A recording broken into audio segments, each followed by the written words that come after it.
Compte rendu de la 50e réunion du Conseil de ministres. Le président de la République, chef de l'État, a présidé ce vendredi 4 juillet 2025 à la Cité de l'Union africaine, la 50e réunion du Conseil de ministres. 5 points étaient inscrits à l'ordre du jour, à savoir 1. Communication du président de la République, chef de l'État. 2. Points d'information. 3. Approbation d'un relevé des décisions de Conseil de ministres. 4. Examen et adoption des dossiers. 5. Enfin, examen et adoption de textes.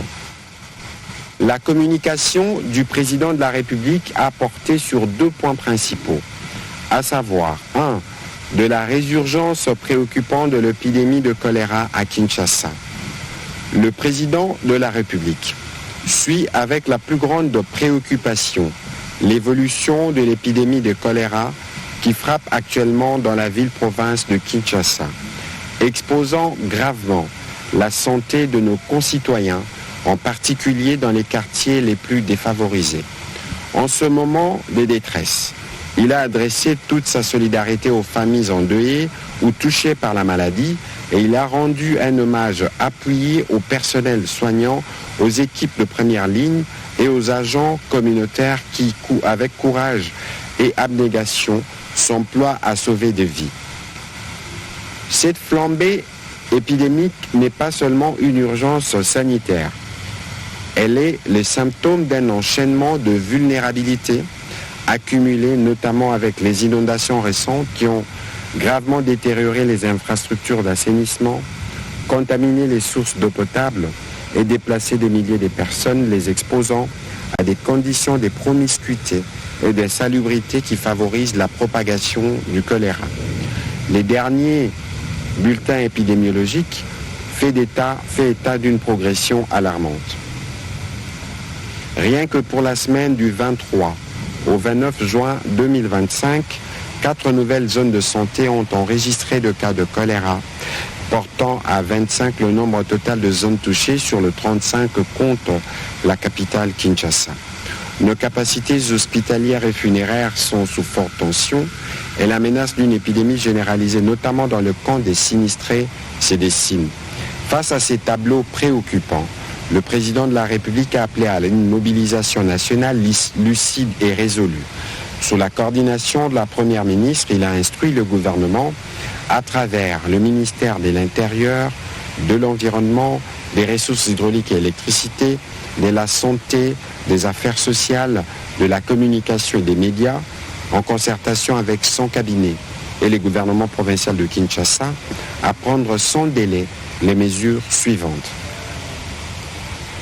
L'activation immédiate du plan de contingence en associant étroitement la division provinciale de la santé, les déploiements rapides des équipes médicales, des stocks d'équipements essentiels et des centres de traitement mobiles dans les zones les plus affectées, la désinfection systématique de points d'eau, des marchés, des écoles et autres lieux de forte fréquentation, la distribution massive d'eau potable, des kits d'hygiène et des produits de traitement d'eau dans les quartiers vulnérables.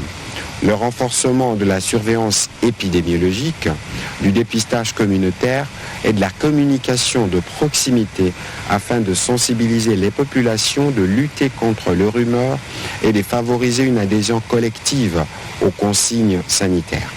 La coordination renforcée avec les partenaires techniques et financiers, en particulier ceux de l'OMS, de l'UNICEF, Médecins sans frontières et les agences humanitaires, pour mobiliser un soutien logistique, financier et opérationnel à la hauteur de la gravité de la situation. Un rapport particulier sur l'évolution de la situation est attendu du ministre de la Santé, Hygiène et Prévoyance sociale. Le deuxième point de la communication du président de la République a porté sur l'engagement renforcé de la République démocratique du Congo dans la lutte contre les violences sexuelles liées au conflit et de la mise en œuvre effective de l'addendum au communiqué conjoint de 2019. À ces propos, le président de la République a rappelé que les violences sexuelles liées au conflit continuent de défigurer notre nation, de briser nos communautés et d'offenser notre humanité.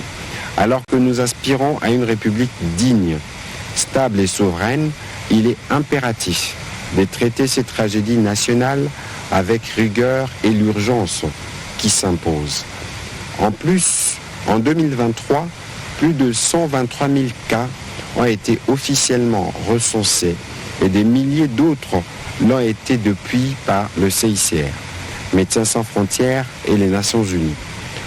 De 2020 à 2025, des actes de violence sexuelle, souvent perpétrés dans les provinces du Nord Kivu, Sud Kivu, Ituri, Maniema et Tanganyika, ont été documentés au sein même de nos forces de sécurité, FARDC, PNC et autres services publics.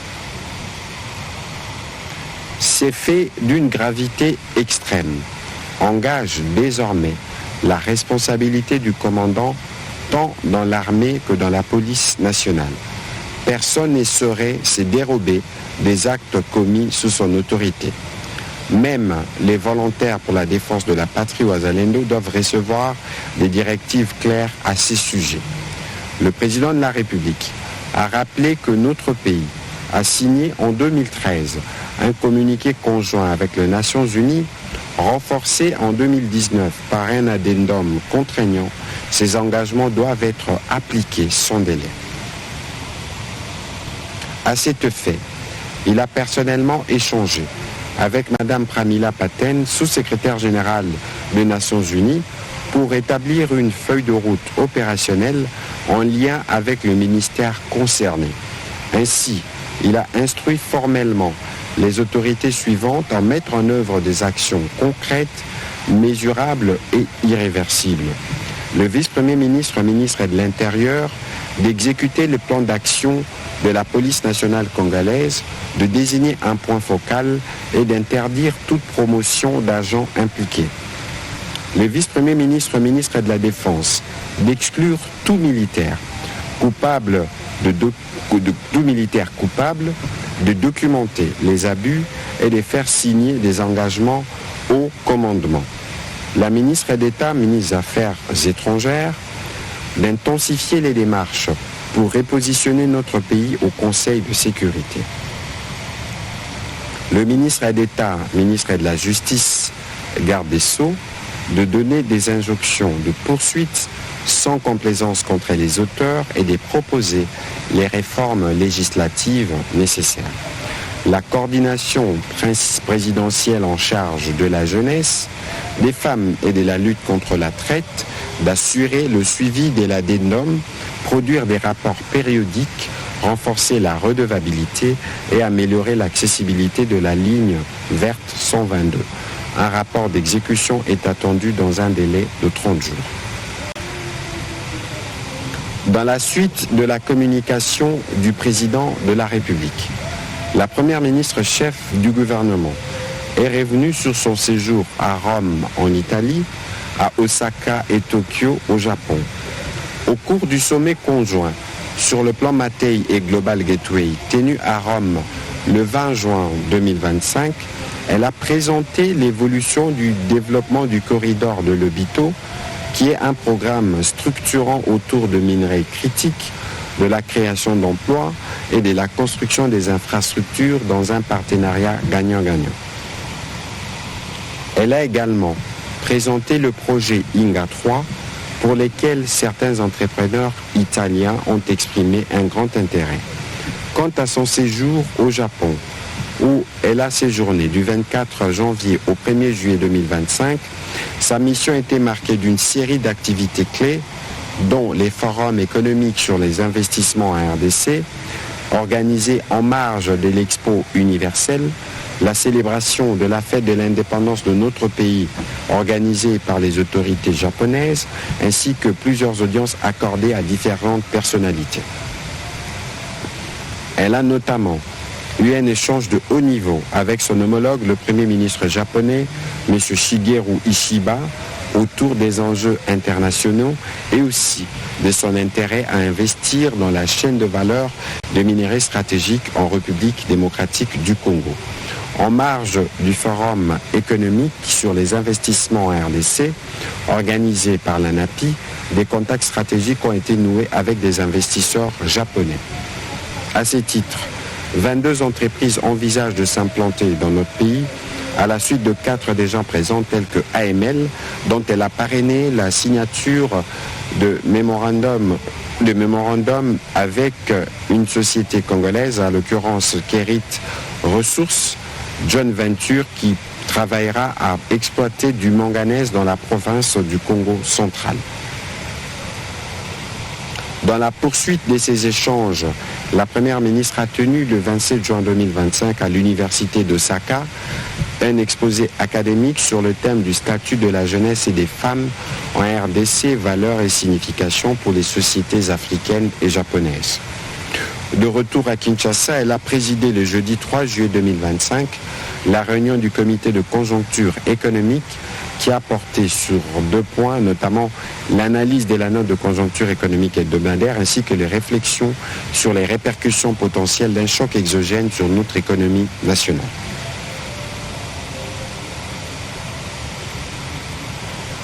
La Première ministre a terminé sa communication en félicitant le président de la République, chef de l'État, pour son implication personnelle dans la conclusion de l'accord de paix avec le Rwanda sous l'égide des États-Unis d'Amérique, ainsi que le gouvernement congolais à travers notamment la ministre d'État, ministre des Affaires étrangères.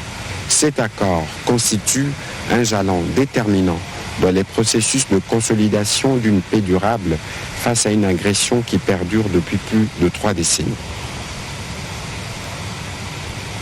Au deuxième chapitre du Conseil de ministres de ce jour, relatif au point d'information, le vice-premier ministre, ministre de l'Intérieur, décentralisation et affaires coutumières, a présenté au Conseil les rapports sur l'État et l'administration du territoire. Au cours de la semaine qui s'achève, l'état d'esprit de la population a été marqué notamment par sa satisfaction à la suite de l'adresse à la nation du président de la République, la satisfaction aussi bien de la population que de la classe politique, toutes tendances confondues autour du contenu et des effets attendus de l'accord de paix signé le 27 juin 2025 à Washington entre la RDC et le Rwanda sous l'égide des États-Unis.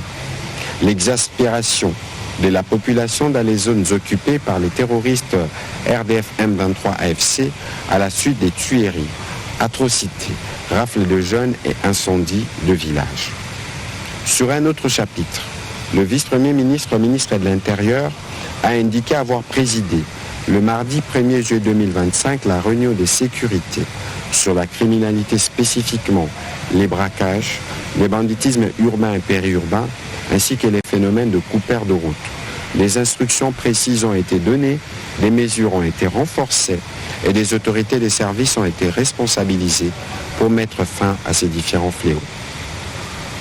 Revenons sur le plus diluvienne qui se sont abattus sur les villes de Kinshasa, de Kalemi, de Fizi entre avril et juin dernier, provoquant de graves inondations, des glissements de terrain et d'autres calamités naturelles, le vice-premier ministre a précisé qu'il a été mis sur pied avec la participation de ministères concernés, le plan de sortie de crise et des résiliences de communautés touchées, structuré autour de 3 phases principales, la réponse immédiate et assistance humanitaire, la réhabilitation, la reconstruction et la prévention et résilience aux inondations.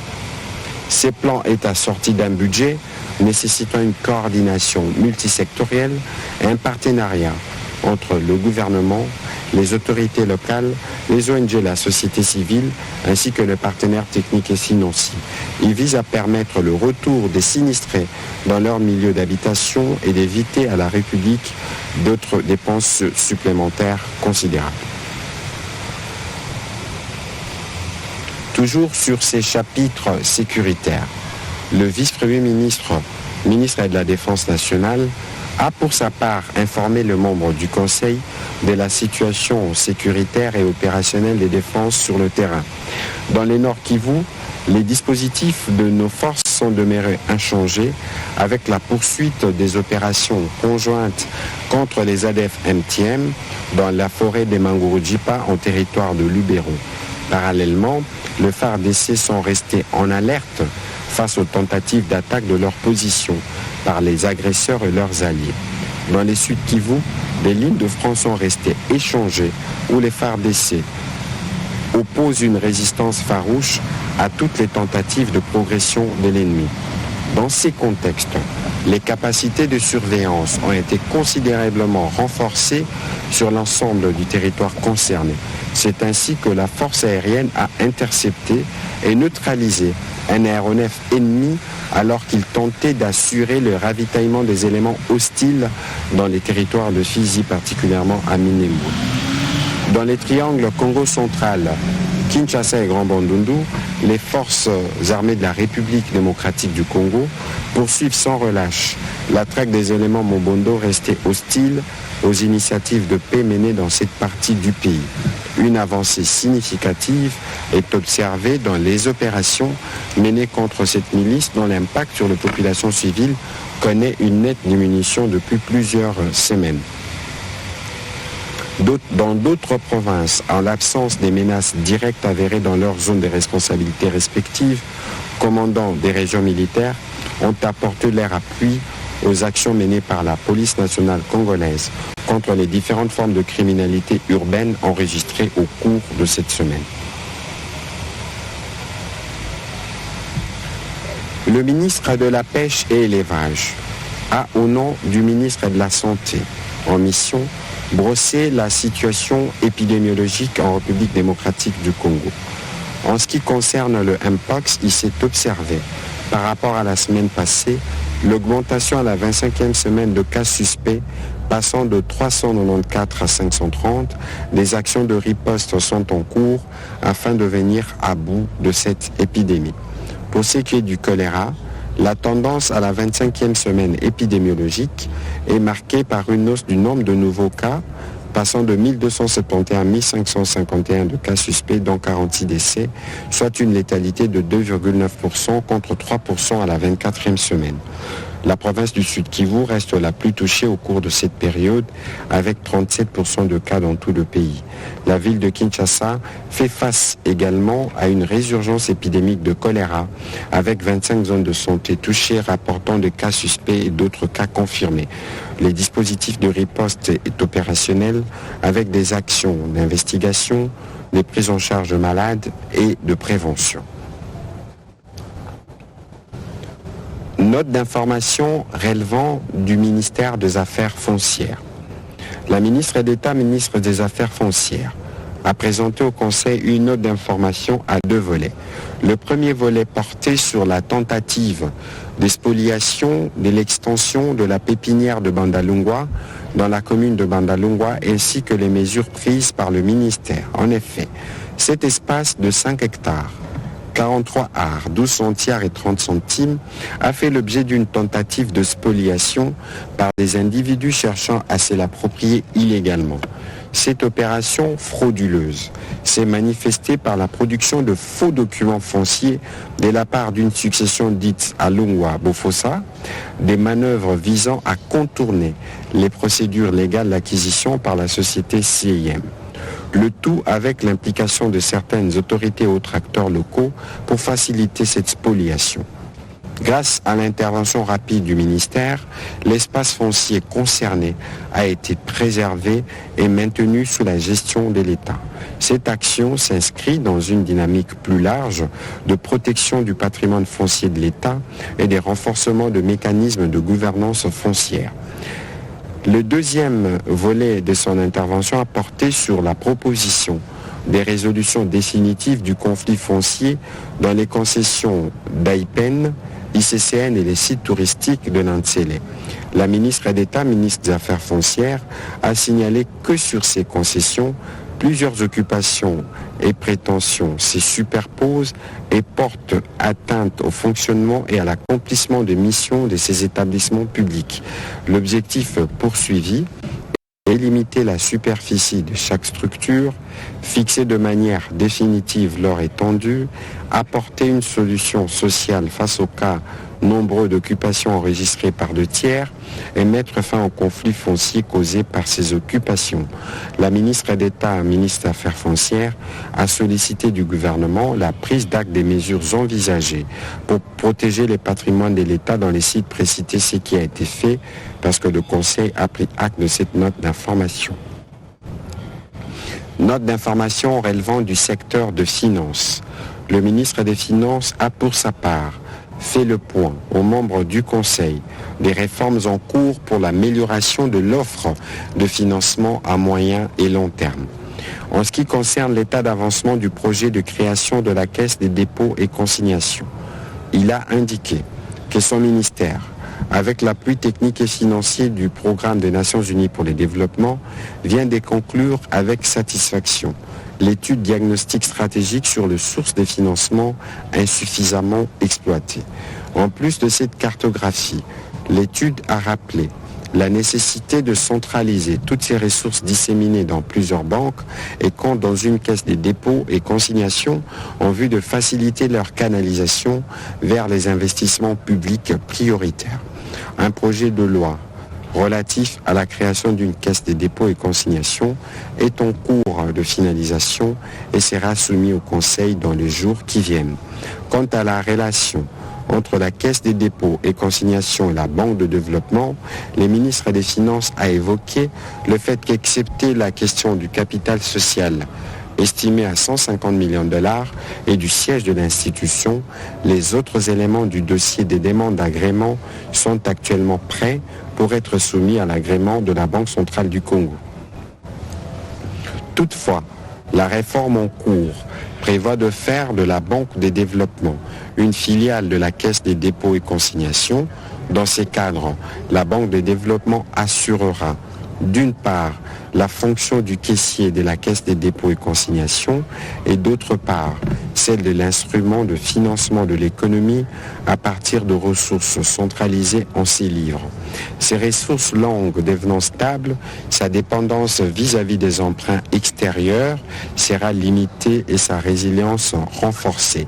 En phase avec le programme du gouvernement, les ministères de Finances restent engagés à poursuivre la mise en œuvre de réformes visant l'amélioration du financement de l'économie en vue de l'augmentation des investissements et l'accélération de la croissance économique. Le Conseil a pris acte de cette note d'information. Note d'information relevant du secteur de l'enseignement supérieur et universitaire. Faisant suite aux instructions du président de la République, lors de la réunion du Conseil des ministres du 24 juin, la ministre de l'Enseignement supérieur et universitaire a présenté le rapport d'évaluation à mi-parcours sur la mise en œuvre du système licence master doctorat LMD en République démocratique du Congo. Il ressort de l'analyse de la grande commission nationale mise en place que la mise en œuvre du système LMD représente une opportunité historique de refondation de notre enseignement supérieur qui reste cependant confronté à quelques obstacles. Pour y faire face, la ministre a encouragé le gouvernement à poursuivre notamment avec le renforcement des investissements publics en infrastructures académiques et technologiques, condition indispensable pour créer un cadre d'apprentissage conforme aux normes LMD, l'instauration d'un programme national de renforcement des capacités pour le personnel académique, le soutien actif de la vulgarisation du système LMD, notamment par la publication d'un document de vulgarisation et référence tel que comprend le système LMD, l'opérationnalisation de réformes structurelles en matière de gouvernance incluant la digitalisation de la gestion académique, l'élaboration de plans stratégiques institutionnels et la mise en place des mécanismes d'évaluation et de redevabilité. La mise en place d'un dispositif de financement équitable intégrant bourse d'études, dotation en ressources pédagogiques et soutien aux initiatives locales. Concluant son rapport, elle a souligné que la réussite du système LMD repose sur l'engagement collectif du gouvernement à traduire en actes la vision présidentielle d'un enseignement supérieur aligné sur les standards internationaux, catalyseurs du développement national. La dernière note d'information du Conseil de ministres de ce jour a été présentée par le ministre du Commerce extérieur qui a fait le point des enjeux et perspectives de la double participation de la République démocratique du Congo aux expositions de Changsha en Chine du 12 au 15 juin dernier et de Saka au Japon dont les activités s'étendent jusqu'en octobre 2025. Après avoir fait le rapport d'activité de notre pays à ces activités des vitrines internationales, des économies émergentes qui ont permis aux délégations congolaises de présenter des opportunités d'investissement, de favoriser l'exploration de nouveaux marchés, de développer de nouveaux partenariats solides et équitables avec d'autres pays, ainsi que de promouvoir les potentialités culturelles et touristiques.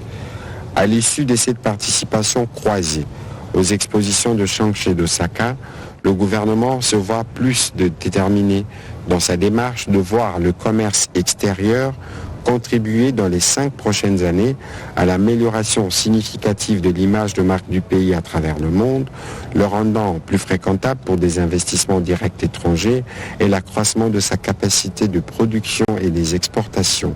C'est dans cette perspective que s'inscrit la nécessité de poursuivre et d'accélérer la mise en forme courageuse et des mesures rigoureuses visant à organiser et à stimuler les systèmes nationaux de production, garantissant la stabilité des chaînes d'approvisionnement en matières premières, en intrants et en produits agricoles bruts, ainsi que leur transformation à travers les chaînes des valeurs, tant au niveau de la petite et moyenne industrie que l'industrie lourde.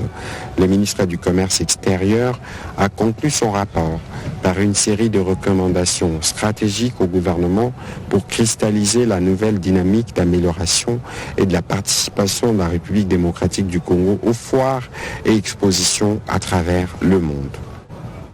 Au 3e chapitre du Conseil de ministres de ce jour, le Conseil de ministres a approuvé le relevé des décisions prises lors de la 49e réunion tenue le 27 juin 2025 dernier.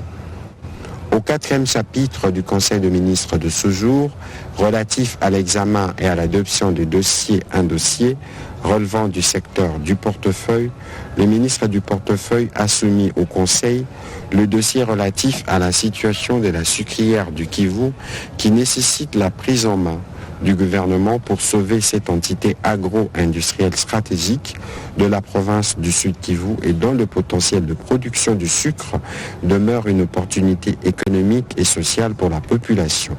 Compte tenu de l'urgence liée à la préservation de la production attendue en juillet-septembre 2025, au regard du calendrier agricole de Suki, il a recommandé au gouvernement notamment le renforcement de la sécurité des employés, équipements et installations afin d'accompagner les opérations liées à la campagne agricole en cours, l'accompagnement du gouvernement par l'octroi à brève échéance d'un financement indispensable pour garantir la réalisation de la campagne agricole 2024-2025, éviter la perte significative de 1400 hectares de canne à sucre actuellement en maturité et préserver ainsi la continuité opérationnelle de l'usine. Après débat et délibération, ces dossiers a été adopté, notamment le principe pour le gouvernement de donner les financements qu'il faut à cette structure qui va permettre non seulement d'assurer la production de la saison agricole attendue, mais aussi de préserver plus de 1800 emplois. Au dernier chapitre du Conseil de ministres de ce jour, relatif à l'examen et à l'adoption de textes, 2 textes ont été soumis à l'examen du Conseil. Le premier, présenté par le vice-premier ministre, ministre de l'économie nationale, il s'agit du décret portant statut, organisation et fonctionnement de la Commission de la concurrence Comco. Il a indiqué que ces textes apportent de réformes structurelles suivantes, notamment la clarification du statut juridique de la Comco, service public à caractère technique, doté de la personnalité juridique et jouissant d'une autonomie administrative et financière placée sous la tutelle du ministre de l'économie nationale. Il agit comme autorité des régulations, de la concurrence et de protection de consommateurs. organisation de la Comco avec une structuration plus opérationnelle, avec l'introduction des 5 organes, encadrement spécifique du personnel, ressources ainsi que dispositions transitoires. Soulignant la nécessité de l'adoption de ce projet de décret qui constitue une avancée majeure dans la réforme de la gouvernance économique nationale, le vice-premier ministre a précisé qu'il permettra non seulement de renforcer l'attractivité du climat des affaires, mais également de protéger les intérêts de consommateurs tout en favorisant une saine concurrence sur le marché. Après débat et délibération, ce projet de décret a été adopté.